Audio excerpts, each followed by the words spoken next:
ഒരർത്ഥത്തിൽ നോക്കിയാൽ വേടന്റെ കാര്യം വലിയ കഷ്ടമാണ്. ഒന്നുമില്ലായ്മയിൽ നിന്നും ഇത്രയും മുകളിലേക്ക് വളർന്നെങ്കിൽ അത് അയാളുടെ കഴിവ് തന്നെയാണ്. ഒരേ സമയം ദളിതനും പാവപ്പെട്ടവനും ആയിരിക്കുക. ഇത് ഇടിവെട്ടിവനെ പാമ്പ് കടിച്ചു എന്നതുപോലെയാണ്. ഒരു രീതിയിലും പരിഗണന കിട്ടാതെ ജീവിച്ചതിൽ നിന്നുമായിരിക്കണം അയാൾ ഇന്നീ കാണുന്ന സാമ്രാജ്യങ്ങളൊക്കെ വെട്ടിപ്പിടിച്ചത്. അതിനയാൾ നിരന്തരം അയാളോട് തന്നെ ഫൈറ്റ് ചെയ്യേണ്ടി വന്നിരിക്കാം. അങ്ങനെ ഒരാളാണ് നിന്ന നിൽപ്പിൽ താഴേക്ക് പതിക്കുന്നത്, അതും ഇതുവരെ അയാൾ ഉണ്ടാക്കിയെടുത്ത എല്ലാ പ്രിവിലേജുകളും നഷ്ടമാക്കിക്കൊണ്ട്. സ്വയം പൊരുതി വന്നതുകൊണ്ട് കൂടിയായിരിക്കണം എവിടെയോ വെച്ച് വേടന്റെ കോൺഫിഡൻസ് ഓവർ കോൺഫിഡൻസിലേക്ക് എത്തിച്ചേർന്നത്. ഒരിക്കലും എന്തു ചെയ്താലും പിടിക്കപ്പെടില്ല എന്ന അവസ്ഥ അത് അയാളെ കൊണ്ടു ചെന്നെത്തിച്ചത് ഈ ഊരാക്കൊടുക്കിലേക്കാണ്. വേടന്റെ ഇപ്പോഴത്തെ പ്രശ്നം വേടനെതിരെ ബലാത്സംഗ കേസ് ഉന്നയിച്ചുകൊണ്ട് കൂടുതൽ ആളുകൾ രംഗത്ത് വരുന്നു എന്നതാണ്. ലൈംഗികാതിക്രമത്തിന് ഇരയായതായി വെളിപ്പെടുത്തിക്കൊണ്ട് 2 യുവതികളാണ് ഇപ്പോൾ രംഗത്തെത്തിയിട്ടുള്ളത്. 2 യുവതികൾ മുഖ്യമന്ത്രി പിണറായി വിജയന് പരാതി നൽകിയെന്നും ആ പരാതികൾ അദ്ദേഹം DGPക്ക് ഇന്ന് കൈമാറുന്നുവെന്നുമാണ് ലഭ്യമാകുന്ന വിവരം. ഗവേഷക വിദ്യാർത്ഥിനികളാണ് തങ്ങൾ നേരിട്ട ലൈംഗികാതിക്രമണം വെളിപ്പെടുത്തിയിരിക്കുന്നത്. ക്രൂരമായി ലൈംഗികാതിക്രമണം നേരിട്ടുവെന്നും 2020 സംഭവമെന്നുമാണ് ഒരു യുവതിയുടെ പരാതി. 2021 രണ്ടാമത്തെ സംഭവം ഉണ്ടായത്.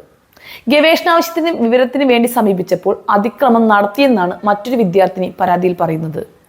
കോട്ടയം സ്വദേശിനിയായി യുവ ഡോക്ടർ നൽകിയ ബലാത്സംഗ കേസിലാണ് റാപ്പർ വേടൻ ഇപ്പോൾ ഒളിവിൽ പോയിട്ടുള്ളത്. പോലീസ് കസ്റ്റഡിയിൽ അകപ്പെടാതിരിക്കാൻ ഹൈക്കോടതിയിൽ മുൻകൂർ ജാമ്യവും നൽകുകയുണ്ടായി. സോഷ്യൽ മീഡിയയിൽ പോലും പ്രത്യക്ഷപ്പെടാതെ മുങ്ങിയ വേടൻ അക്ഷരാർത്ഥത്തിൽ പോലീസുകാർക്കെല്ലാം തലവേദന ആയിട്ടുണ്ട് എന്ന് വേണം പറയാൻ. 2021 ഓഗസ്റ്റ് മുതൽ 2023 മാർച്ച് വരെ വിവാഹ വാഗ്ദാനം നൽകി തന്നെ പീഡിപ്പിച്ചു എന്നാണ് ഡോക്ടറുടെ പരാതി. 2021 ഓഗസ്റ്റിൽ ഫ്ളാറ്റിലെത്തിയ വേടൻ ബലാത്സംഗം ചെയ്യുകയും ഇതിനുശേഷം വിവാഹം ചെയ്യാമെന്ന് വാഗ്ദാനം നൽകുകയുണ്ടായി. 2 വർഷത്തിനിടെ ലഹരി അടക്കം ഉപയോഗിച്ചുകൊണ്ട് 6 തവണ പലയിടങ്ങളിൽ വെച്ച് വേടൻ പീഡിപ്പിച്ചു. എന്നാൽ 2023 മാർച്ചിൽ ടോക്സിക് എന്ന് വിശേഷിപ്പിച്ചുകൊണ്ട് വേടൻ ബന്ധത്തിൽ നിന്നും പിന്മാറുകയും ചെയ്തുവെന്നും ഡോക്ടറുടെ പരാതിയിൽ പറയുന്നുണ്ട്. എന്നാൽ ഉഭയസമ്മതപ്രകാരമുള്ള ബന്ധമായിരുന്നു ഡോക്ടറുമായി ഉണ്ടായിരുന്നത് എന്നും പിണങ്ങിക്കഴിഞ്ഞപ്പോൾ ആരോപണം ഉന്നയിക്കുകയാണെന്നുമാണ് വേടൻ നൽകിയ മുൻകൂർ ജാമ്യ ഹർജിയിൽ പറയുന്നത്. തൃക്കാക്കര പോലീസ് രജിസ്റ്റർ ചെയ്ത ബലാത്സംഗ കേസിൽ വേടൻ ഇപ്പോൾ ഒളിവിലാണുള്ളത്.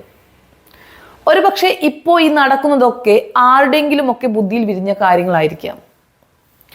ആരോ നല്ല വൃത്തിക്ക് എഴുതിയുണ്ടാക്കിയ തിരക്കഥയുടെ ഭാഗം. അല്ലാതെ ഇതിൽ ജെന്യുവിനിറ്റി മാത്രമായിരുന്നു ഉണ്ടായിരുന്നതെങ്കിൽ ആദ്യ കേസ് വന്ന ഉടനെ തന്നെ ഇപ്പോൾ പുറത്തു വന്ന കേസുകളും വന്നേനെ.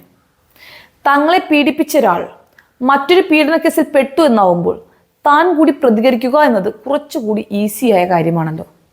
എന്നിട്ടും ഇത്രയും ദിവസം വെയിറ്റ് ചെയ്ത് കൃത്യമായി ഹൈക്കോടതി ജാമ്യ ഹർജി പരിഗണിക്കുന്ന അന്ന് തന്നെ അടുത്ത കേസും കൊടുത്തിട്ടുണ്ടെങ്കിൽ ഇതിന്റെ പുറകിൽ വലിയ കളികൾ തന്നെ ഉണ്ടെന്ന് സംശയിക്കേണ്ടിയിരിക്കുന്നു. അത് പക്ഷേ വേടന്റെ പാട്ടുകളിലൊക്കെ ഉള്ളതുപോലെ അവർണനോട് സവർണം ചെയ്തിരിക്കുന്നതാവാൻ വഴിയില്ല എന്ന് മാത്രം.